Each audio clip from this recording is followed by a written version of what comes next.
Well, culture, they say, is a way of life.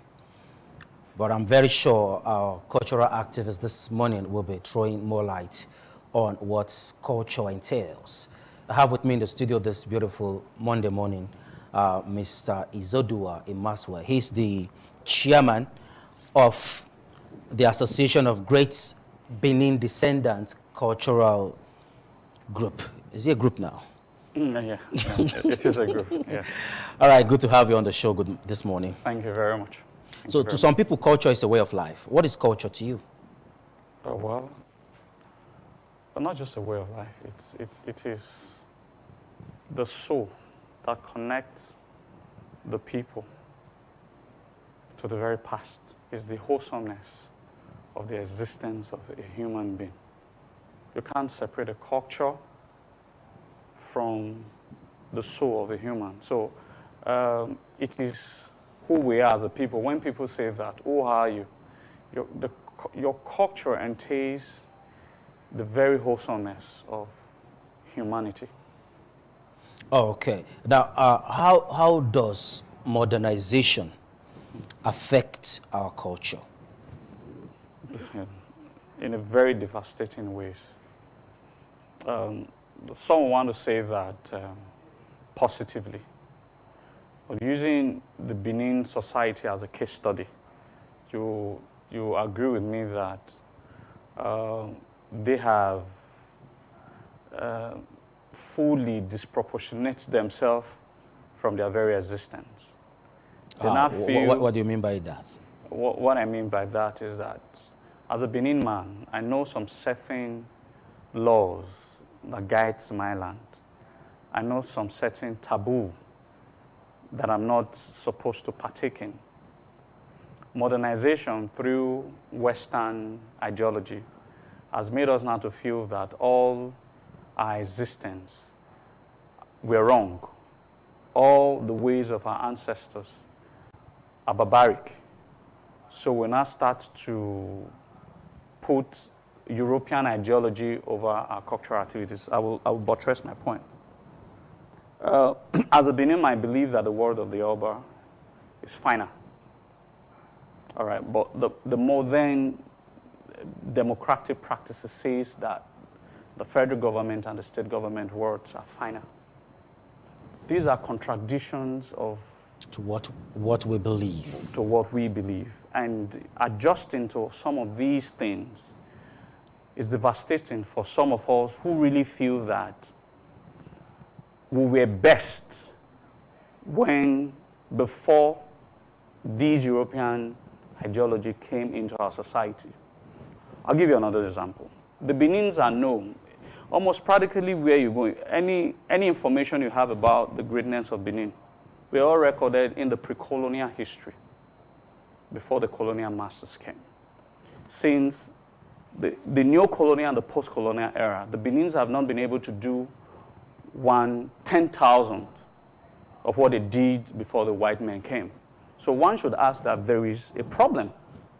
And the problem is that when we try to absorb or have this European ideology mixing up, contradicting with our ancient ways of life, it has hampered our development in a way that is unprecedented. If you read, if you go to the Guinness Book of Records, published 1976, they'll tell you that the greatest earthwork in the history of mankind was done by the Benin prior before the mechanical era. The Benin people were the ones to first invent street lighting that you now have all over the world, in the entire world. So their landmarks, their ideology, our architectural patterns were at best rivaled only by the Roman architectural patterns in the world. As a den. So when you look at these ideas of our ancestors, you discover that we are veered off, and it has taken us like centuries back, while we believe that we are on the right path, but actually we're not on the right path. So modernization has limited us to an extent, is that what you're saying? Yes, has limited the black men, the black nation, the Africans in ways. This is not about Benin. I'm just using Benin as a case study. As a case study. All right? Where we should be able to express our ideas by God-given talent we are not trying to mimic the European ideas to express our God-given talent. Okay, now for people who now feel historical event doesn't count, there are places where they celebrate like the New Year Festival. Yeah. And some just believe, okay, when you give birth to a child, there are processes and rituals that that child needs to go through. Yeah. But some people just feel, okay, we don't need all these historical events again. We are now Christians, in quotes. Okay. I'm now educated. I cannot just go and strip myself naked just to bath, take my bath in one stream for the purpose of performing a ritual. So what now happened to those people? Are you saying there's consequence? Is there any negative consequence to that? Well, there have been consequences. First, you made mention of the word education.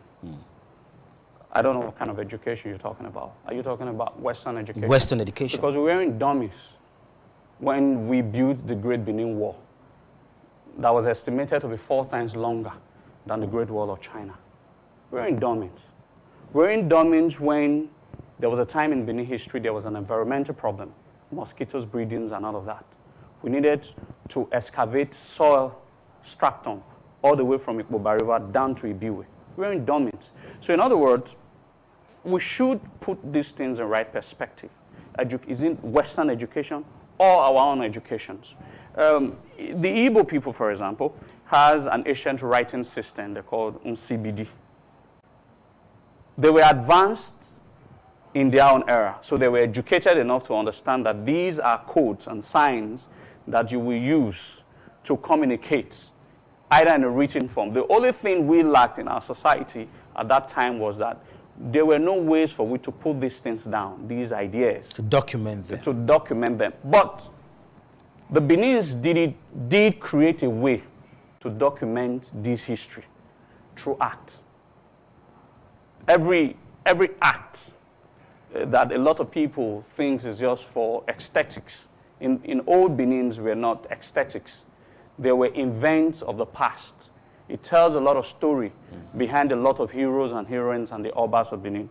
So when people openly, because of modernization, and flout the ancient laws of the land, the consequences is where we are now. Like I have made mention that we're a very advanced society that the Europeans envied by all European archival materials ever produced in the University of Lisbon, Coimbra University in Lisbon. Some of the stories that were passed down by some earliest Portuguese, French, Dutch, and the English people, that this society was more advanced. Like even one of a Portuguese, Pinto, had recorded that at the time that the Benins had an advanced society, the street of London was filled with thieves and criminals. At the time, there were no doors and windows in the houses of Benin. So that means at one point in our history, we operated a crime-free environment. So there was no need to be windows or doors in these respective houses. And why at that time of history, the street of London were littered with beggars and criminals.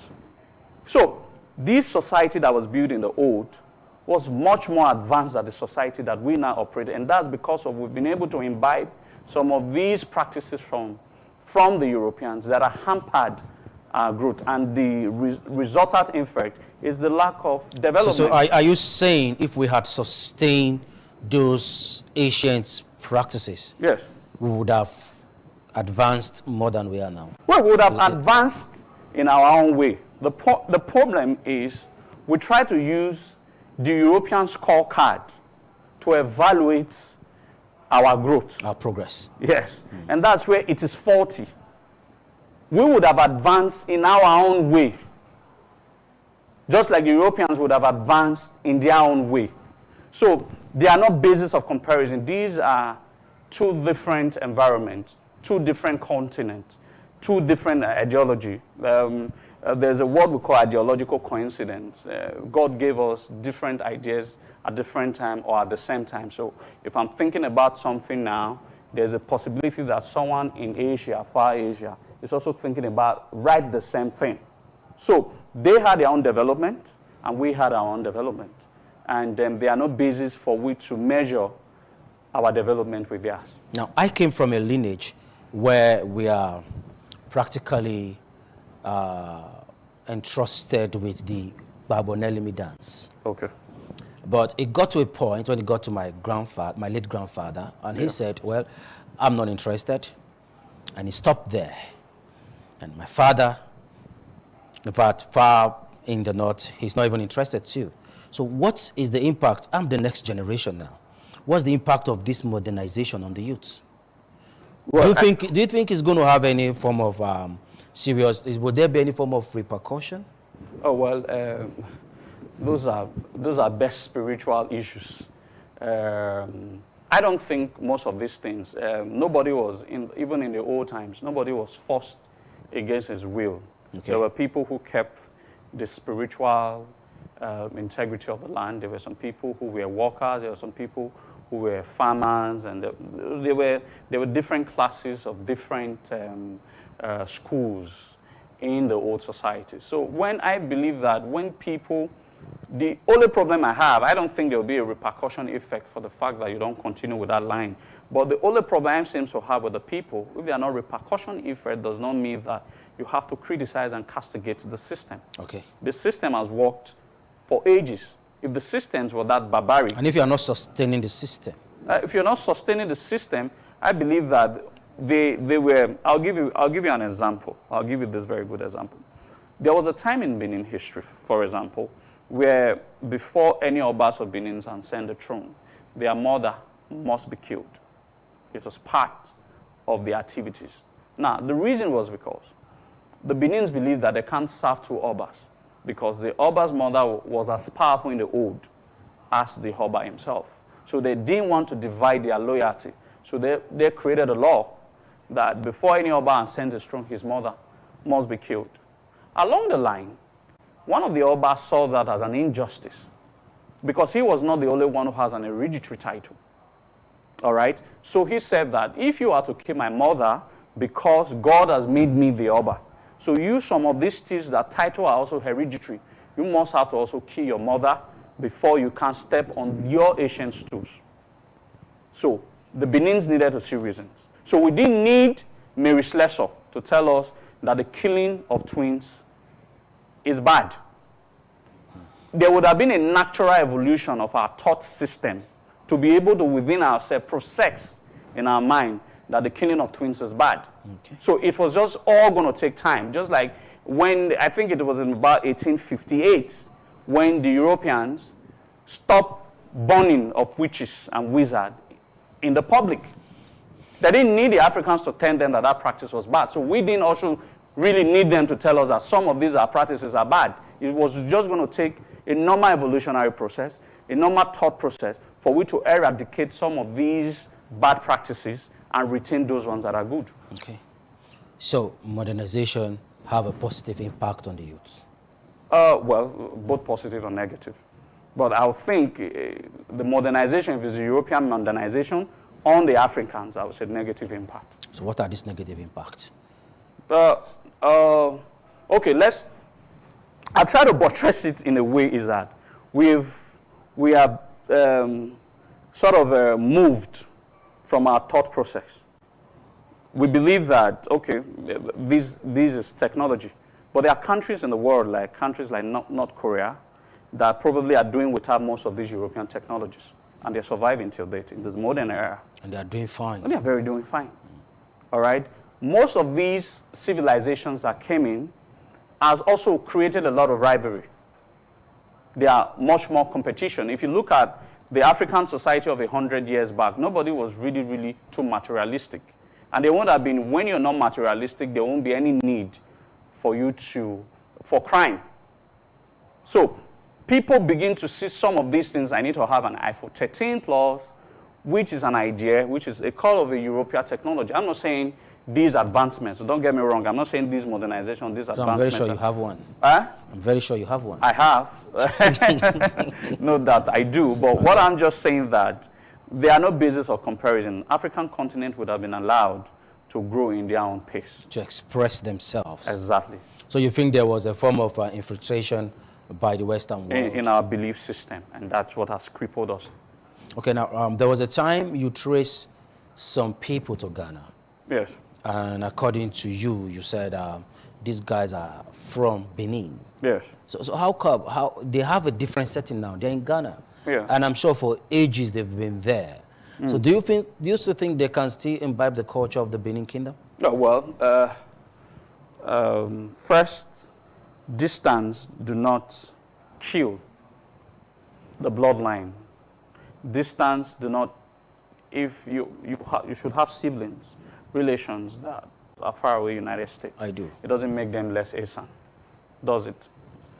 In short, why I'm more interested in bringing some of these people back. Benin was a cosmopolitan city. It was a city built on ideas. It wasn't a city built on tribe. There wasn't like, it's a Benema. It's a context, it's one of the contexts of European ideology that I talked about. The old African society was built on idea, chiefly Benin. It didn't matter whether you were a Yoruba person living in present-day Ogun State or you're a Fulani person who's from Castina. What was most interesting to us here was that you have a solution to a problem. It's like the modern-day American, where it doesn't matter what color or creed you are. It's about your excellence, what you can contribute to the society. That was what built. But the narrative has changed. It has changed because we now find ourselves in a country where ordinarily we're not supposed to be.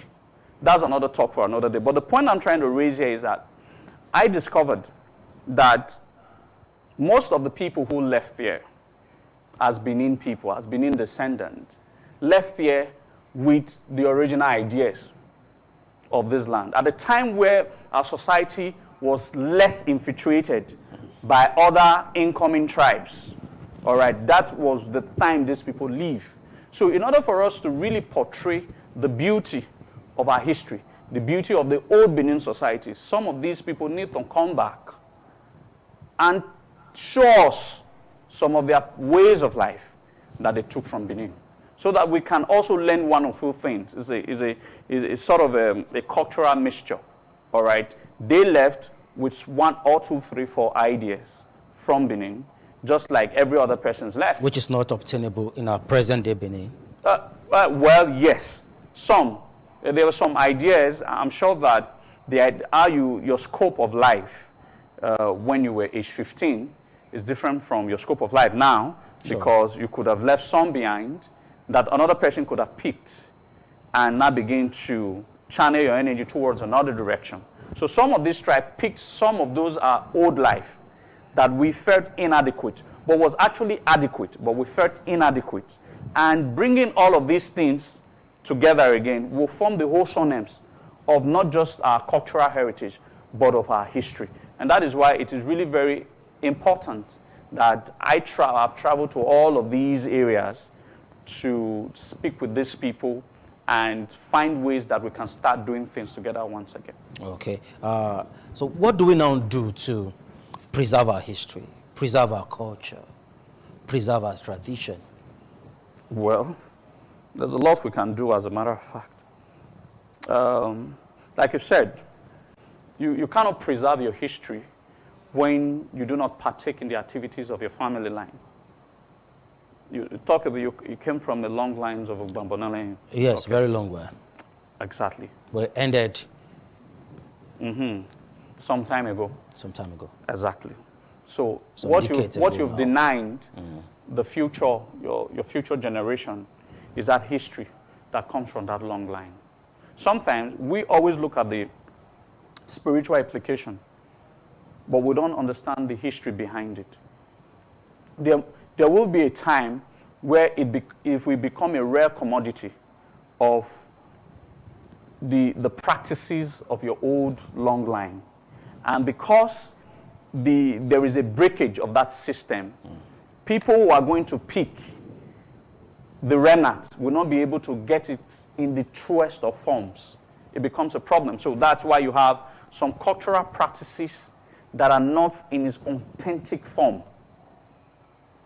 We have had that several times in Benin.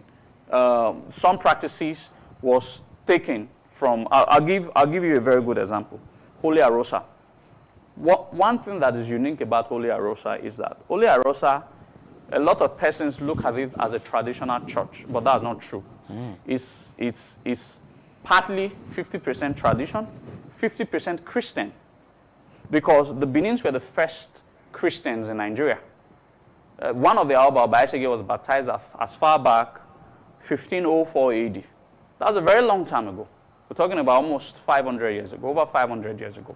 The Benins were already Christians. So when these Europeans came, chiefly the Portuguese, they were missionaries. They were looking for virgin countries. That is, when they say virgin countries, countries that have not yet been religiously... they have not been invaded with the gospel. With the gospel, whether Islam religion, Islamic religion, or the Christian religion. So when they got to the Benin country, they discovered that we were traditional people. So they tried to infiltrate. They did succeed for a while, all right, but it went back to the default setting, which I also believe that we can go back to the default setting. So the Aoba became baptized, and some of the chiefs became Christians, and 3 cathedrals was set up, one at Ogbelaka, one at Erie, and the other one at Holy Arosa. All right, that the one of Holy Arosa stood till date. And these Portuguese missionaries were the bishops, all right, of that Christian ideology. If you look at the Quinidia Mass, all right, there are 11 protrusions on top of it. Take a close look. It's an assignment. If you click it, it's humans, the head of humans. They were bishops. There's this cap the bishop used to wear. I've forgotten about it. If you look at it very well, you zoom, you're going to see that there are 11, and they were bishops. So at that time of Benin, that's where we were Christianized. So the Portuguese missionaries had their people there, and they needed man-servers. The man-servers were the Benin people. So they recruited the man-servers to serve them. At the time Christianity started dwindling, some of the subsequent Obas were no longer interested in Christianity. They needed to go back to their original traditional practices. So the Europeans, chiefly the Portuguese, found it uncomfortable. They needed to leave all of these, their emanates of their ideologies around the Benin city.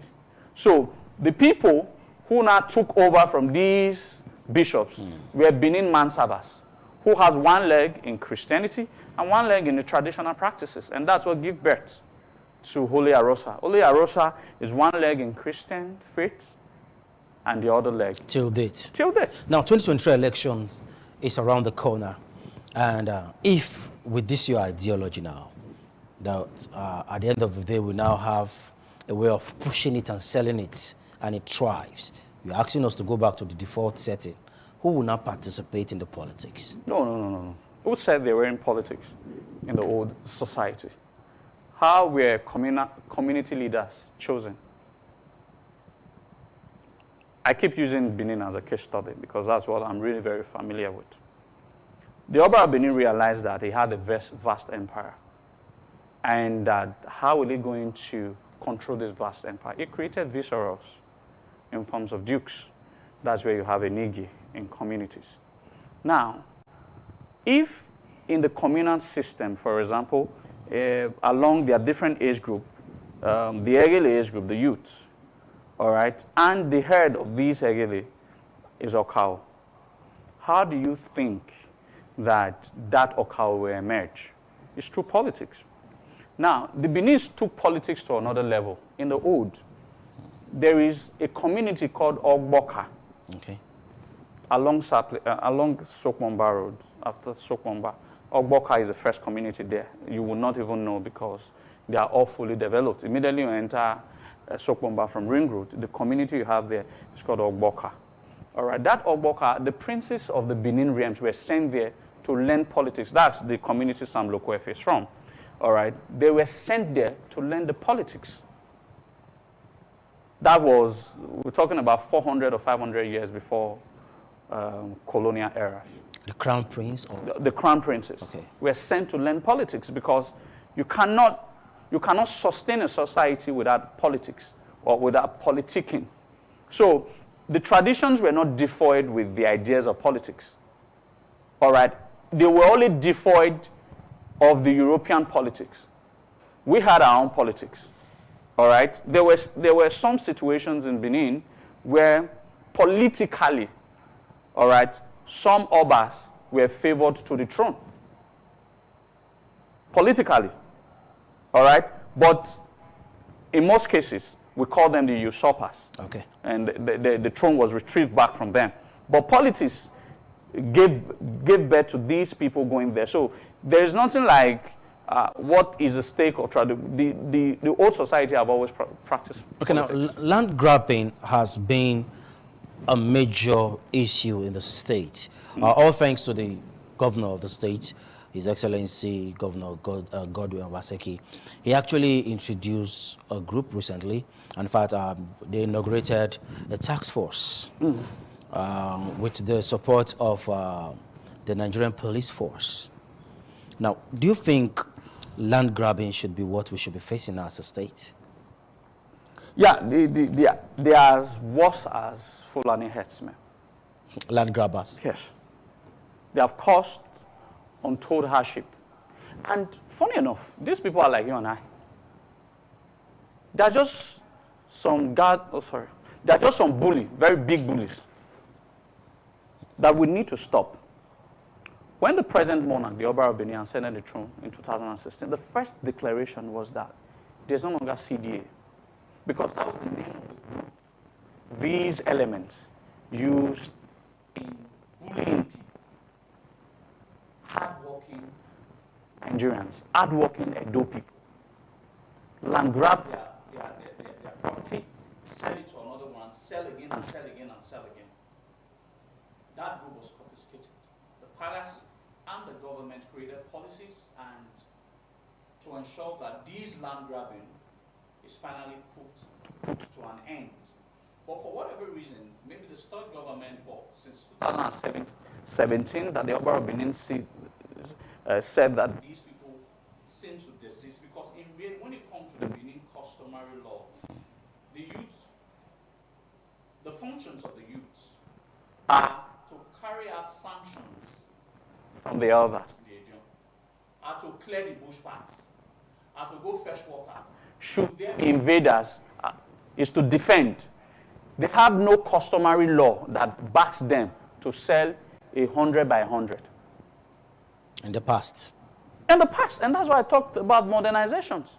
At what point in time in the Benin customs and law did any of these things empower these Egele to sell properties? Don't you think the present economic situation led them into it? And that's the problem. See, I've always told people that there's always a calamity that befalls a society that has departed from the past. When these laws of the lands were followed keenly, there were no such words like land grabbing. Okay. When the elders of the land were solely in charge of the land, but when I mean in charge, I want it to be debated, because the Oba of Benin gives community elders to hold this land in trustee for him. Hence we say, Oba Mwewo Nejon Daye. The Oba gave them this land to hold. They are not the owners of this land. All right? By the Benin customary law, the Oba owns the land. He only gives these community heads to hold in trustee for him. Okay. And the heads that he gave is the elders. The Egeles are not part of it. They don't have such power. But in modern day settings, these youths are now the one land grabbing and taking charge of this land, what is not their customary right. And that is why we have all these multifaceted problems that has not bedeviled us as a people. So what's the way out? Way out? Well, the governor just created land grabbing police and all of that. I think the governor should work with the palace closely on this matter, because it is part political and part traditional. It's a matter of reverting. The Oba tried, he did revert the power from these youths and gave it to the elders. Because no matter how dubious an elder is, there are level of sincerity. So there's a level that he can, yes, there's a level that he can perpetrate that crime, but the youth doesn't look back. Okay. All right. So first, the power has to return back by Oba's declaration that the power has to return back to the others. And secondly, for them to know that these people are not gods, they are not deities, they are humans like us. And the creation of the policies of the government, by executing it, is most paramount in this. Okay.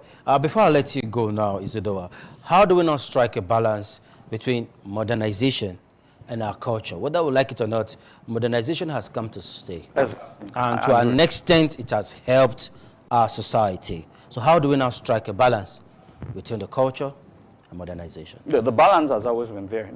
There's a concept of the dualism of life, of reality. It's like yes or no, a positive and a negative. Everyone is dualism of life, of reality. Now you must understand this. The African traditionalist or the traditionalist has always maintained their beliefs. The Christians, they maintain their beliefs, but they prick into the traditional beliefs. For example, I'm a traditional person. I'm letting you know now. Okay. And you're a Christian. And I'm very much aware now. Okay. Presumably. So, but when I do my practice, you feel that it's barbaric, it's diabolic. But I don't feel that about you. Oh, really? I don't. So is it a form of ideology or mentality or state of mind? Because it's a black thing. The people who has the purest of all mind as given to God and our ancestors are the traditionalists. Okay. It's not as if I'm taking side with them. It's because that one of the world's biggest problem is a religious problem. A Christian, most of the wars fought are religious wars.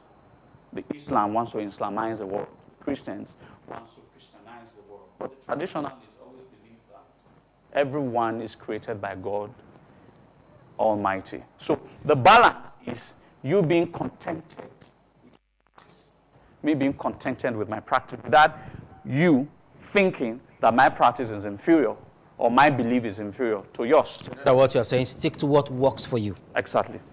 Okay, thank you so much, Isidora in Maswell. Thank you. Wonderful time with you on the show this morning. I'm very sure we are going to have you some other time in the nearest future.